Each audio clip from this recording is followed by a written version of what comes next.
Hi there, this is Max from Cynical Who. Feels like only yesterday that Series 6 of Doctor Who dropped on our TV screens. I remember it as though it were yesterday, but it was actually 10 years ago.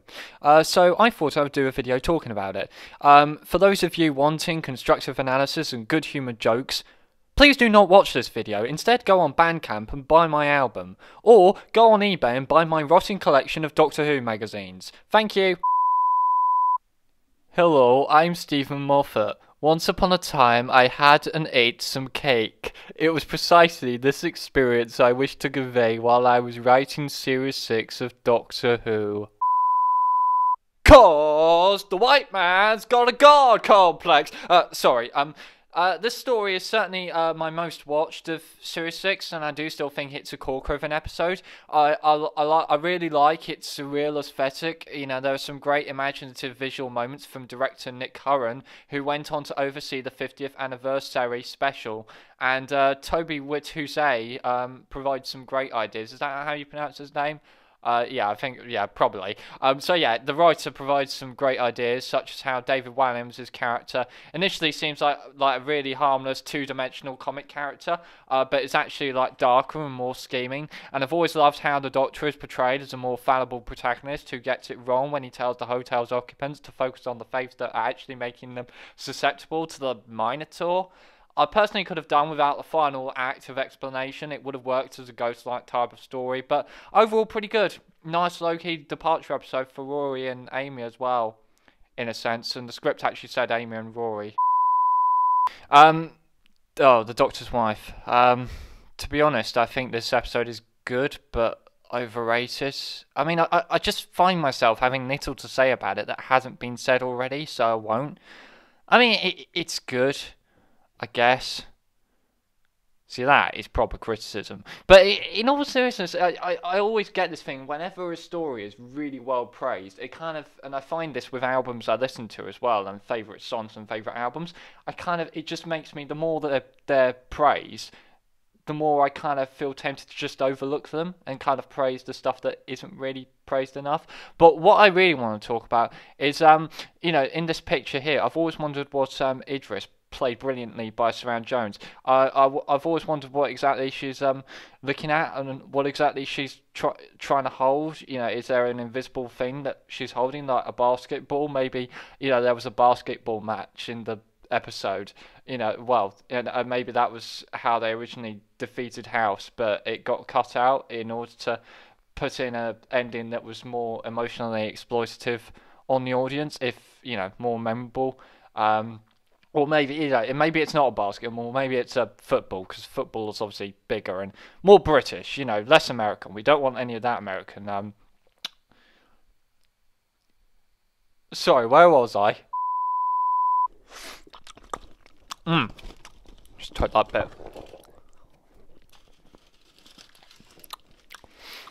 So I'm just having a bit of chocolate, so my voice is probably going to sound very weird. A lot of people seem to act as though The Doctor's Wife is the only good Doctor Who episode of 2011, and that the rest of Series 6 doesn't exist. I would argue that a good chunk of the series is on a par with Neil Gaiman's admittedly awesome but beyond analysis episode. If you like that story's emotional tear-jerking ending, there are similar and equally brilliant moments of pathos throughout the run. The ending of Curse for the Black Spot, for instance, and some great development for the companion arcs, and the arc of the Doctor. Oh, it'd be so good to pretend this was a genuine picture from the Third Reich. Oh, how do you like your hair done, love? Oh, go away, I'm busy planning the concentration camps. But yeah, it's a picture of a Doctor Who episode called Let's Kill Hitler, a behind-the-scenes picture, that is. And I don't know what to make of this one. If you're gonna do Nazis, do them properly and don't glorify them like I just did. Certainly don't just have them as a pointless background element. The rest of this episode is a mixed bag. The Tesselector is a nice idea, there are some good jokes, but there are certain holes in the main plot, sudden character changes and abrupt decisions amongst them. I mean, I would have liked more explanation of why River Song suddenly decides, you know what, I'm falling in love with the Doctor, I'm going to save the life of the person that I've been trained for years to poison. An incredibly stupid episode, but not altogether unsalvageable, he said. Looking at the overall series, I think the plot is perfectly sound and the resolution is plausible and obvious in hindsight while not feeling like a cheat. Russell T Davies once said his version of Chekhov's gun was a disinfecting lift in New Earth. For Stephen Moffat, it's a shape-shifting robot full of miniaturized people. There were worse Chekhov's guns to have. There are those who say Series 6 is too convoluted to the point of being inaccessible. I disagree. It's ideal entertainment for the intelligent viewer, and certain parts may not make sense on first viewing, but do reveal themselves on repeat watches. Series 6 becomes more rewarding the more you watch it back to make sense of it all, and I'd rather be treated with intelligence than talked down to with patronisingly surface level stories, of which there are far too much on TV as well as film. I wouldn't go so far as to say Series 6 is intellectual or teaches you new things about life and the world. It's just a good popcorn adventure with a great blend of scares, pathos, action setups and Moffat comedy. It's just nice to have something different, something that's clearly had a lot of thought put into it. It's coming. It's coming. It's here. It's not here. So look, I have sneered privately at this story for a while, particularly with its corny resolution and the fact the Cybermen feel slightly generic and the 11th Doctor is in smarm overdrive, which I never really liked. All that being said, I think this episode is promising. If nothing else, it gave dear old James Corden something to do other than treat the staff on his chat show like shit. Yeah, I know you didn't have a chat show by that point, but just go with me on that one. I would have liked it if the episode had been even more stripped back. No Cybermen, just focusing more on the Doctor's foreboding due to his impending demise, as opposed to the superfluous exterior mystery of people going missing. I think the episode tries too hard at times to be overtly comic. Composer Murray Gold, who normally did a pretty good job of not making his episodes feel oversaturated with music, tries too hard here to hammer home the comic tone, which feels unnecessary and tonally wrong. But of course, none of this matters, because of course this episode was written by Gareth fucking Roberts. Roger, are you going to kiss me? Yes, Craig, yes I am. Would you like that? A bit out of practice, but I've had some wonderful feedback. This is the funniest thing ever. Ha ha ha ha ha ha ha ha ha ha. This episode gets a bad rap, but I think this is only because it's a rather by the numbers traditional Who episode sandwiched between two game-changing stories. Yes, the character work here is not the best. I don't know the names of any of the pirates, 3 of which get killed off in the first 10 minutes. There are other Doctor Who stories that made more imaginative use of pirate folklore. Not just the Pirate Planet, but the Justin Richards book, The Resurrection Casket, for instance. And yes, I would take a whole point off just for the alien bogies bit. That's about as funny as a car crashing into a cow in the middle of a Syrian war zone. And yet, the dialogue still has a sparkle, with much not said. The resolution is great, the performances and relationship between the pirate captain and his son are solid. And didn't I mention the last 5 minutes are quite simply superb? Love it or hate it, you can't deny it's a prime example of how, even when it isn't firing on all cylinders, Doctor Who is still one of the most creative and original TV shows around, full of ideas you wouldn't see anywhere else. At least until Chris Chibnall comes along. There. I know you wanted it, now you've got it, I hope you're happy now, you fuck. I admire Series 6 because of its unique place in the Doctor Who canon. Ever since the show returned in 2005, the show has relied heavily on the series' non-plot arc, yet this has mainly been executed via winks and nudges that are liberally placed throughout the dialogue of unrelated stories leading up to a grand finale. Bad Wolf, Torchwood, Harold Saxon, The Missing Planets, even The Cracks in Time. Not since the trial of a Time Lord in 1986 has a series of Doctor Who stories been so closely interwoven, to the point where it feels like you're watching one mammoth story. I like the idea of large-scale narratives such as this, but they're a nightmare to sustain and happen rarely. This is the closest New Who has ever come to this kind of story. The Impossible Astronaut is the one where the Doctor goes a bit Prince Philip, if you know what I mean. Anyway, the Silents are one of the most underrated monsters of New Who, aren't they? Not only are they well executed and suitably intimidating, they're also inspired by an Edvard Munch painting, and that sort of trivial fact is panacea to an intellectual arty-farty type such as myself. The best part is that they're just one small part of an opening two-part story that sets up the series arc really well, that's crammed full of inventive ideas, most of which flew over my head when I first saw it in 2011, but have revealed themselves as the motifs of beauty and genius that they are upon repeat viewings. The tally marks, the nano recorders, the whole setup of the Doctor being invited to his only death, along with subtle nods as to where we're headed. Oh, and the tiny moments of surrealism for good measure, courtesy of Frances Barber, as that lady what pops her head through a flap in the door. Quick, chuck your money in. Well, I'm sure she's not said anything too offensive. Oh.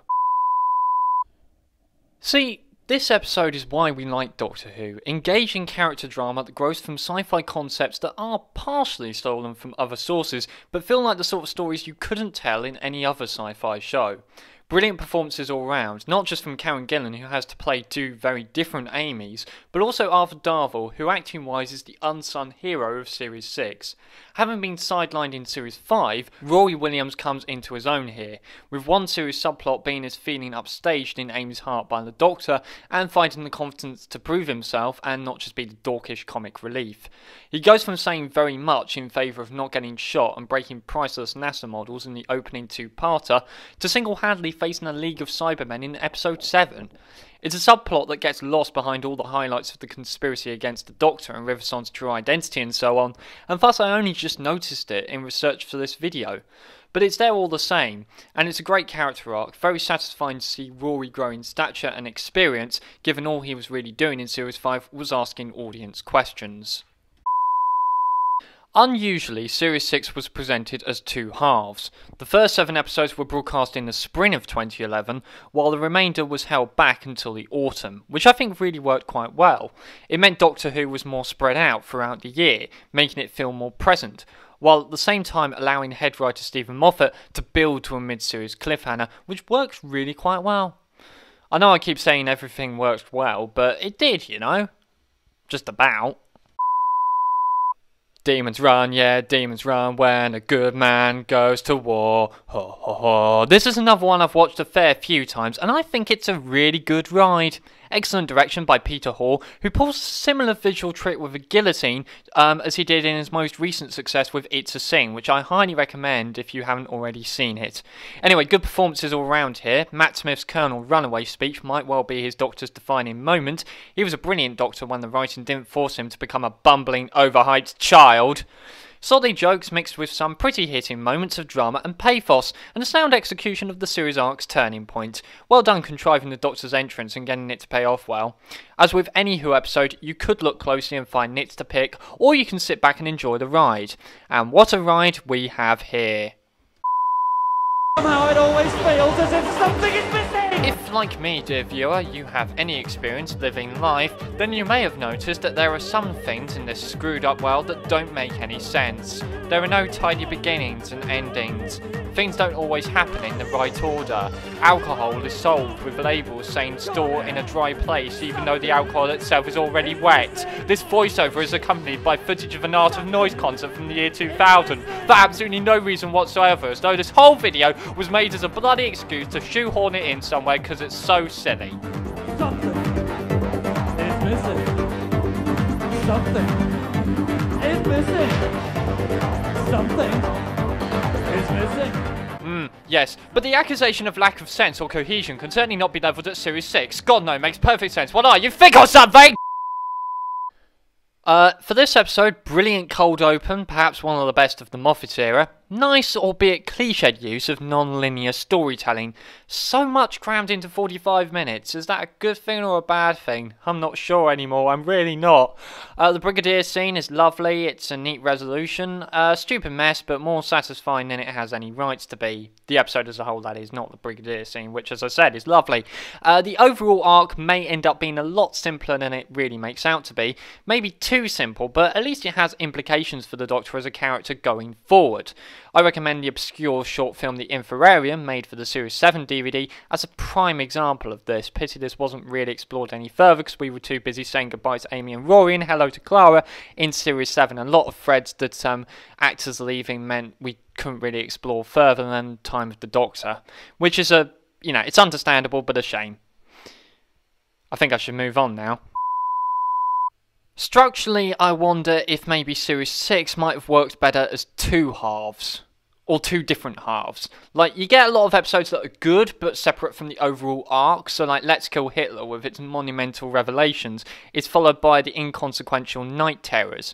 They should have been presented independently as their own half, allowing the plot arc to maintain its momentum. Though credit to Stephen Moffat for not padding out the series arc more than necessary, though certain questions would be left unanswered, things unfurl at their own pace, and are all the more satisfying for it.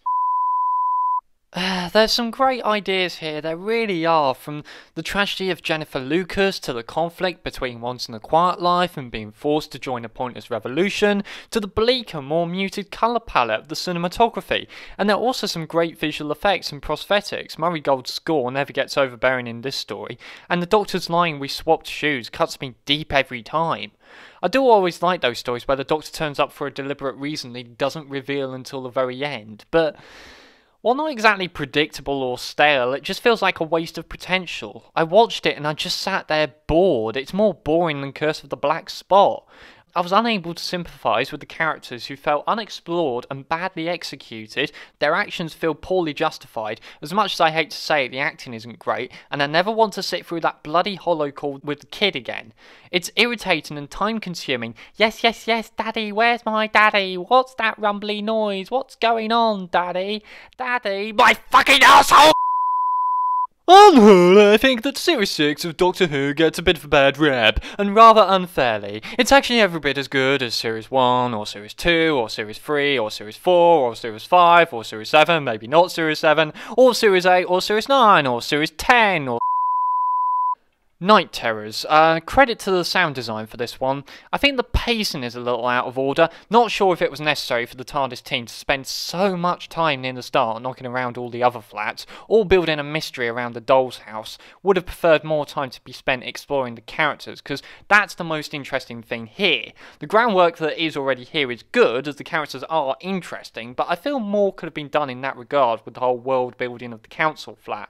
It is a good yarn though, highly watchable, especially because it's detached from the main series arc, which undermines my argument about Series 6 being one whole story, but never mind, it's only television, it's a real world out there, people are still dying of COVID and being buggered by herons, and people are still dropping bombs on each other.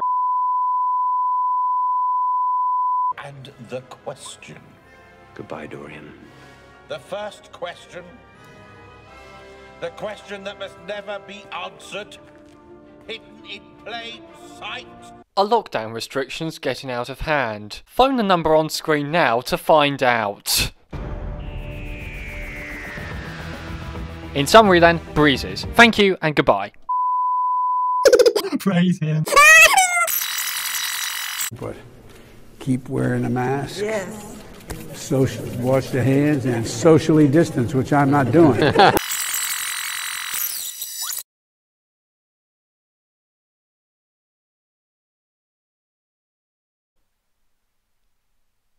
Yes. Maybe, just maybe, there's a right way to tell stories, and that right way is to tell them in the correct fucking order.